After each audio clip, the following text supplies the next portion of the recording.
আমাদের ভিডিওতে স্বাগতম, যেখানে আমরা দেখাবো কিভাবে আইফোন 15 প্রোতে অজানা প্রেরকদের ফিল্টার করবেন।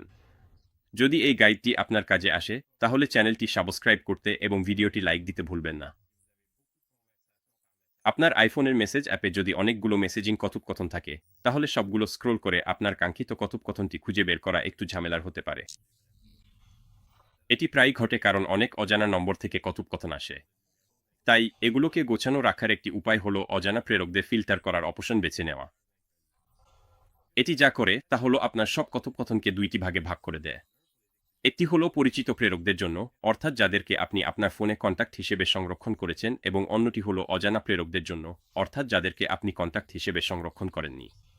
আপনি এই ফিচারটি চালু করতে পারেন সেটিংস অ্যাপ খুলে।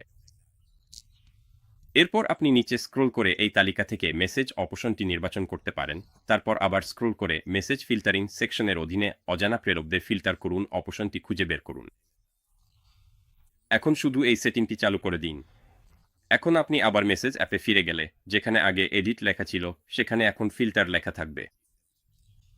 তাই আপনি যদি ফিল্টার এ চাপ দেন, তাহলে আপনি এখন যেসব বিভিন্ন ক্যাটাগরি ব্যবহার করে আপনার মেসেজ দেখতে পারেন, সেগুলো সব দেখতে পাবেন। আপনি চাইলে সব মেসেজ একসাথে দেখতে পারেন, অথবা শুধু আপনার কন্ট্যাক্টে থাকা ব্যক্তিদের সঙ্গে হওয়া কথোপকথন দেখতে পারেন, কিংবা শুধুমাত্র তাদের মেসেজ দেখতে পারেন যাদের আপনি কন্ট্যাক্ট হিসেবে সংরক্ষণ করেননি। অথবা শুধু সেই মেসেজ বা কথোপকথনগুলো দেখতে পারেন যেগুলোতে অপঠিত মেসেজ রয়েছে। এই ভিডিওটি ভালো লাগলে লাইক দিতে ভুলবেন না এবং আমাদের চ্যানেলটি সাবস্ক্রাইব করুন, যাতে এরকম আরও টেকনোলজি গাইড পেতে পারেন।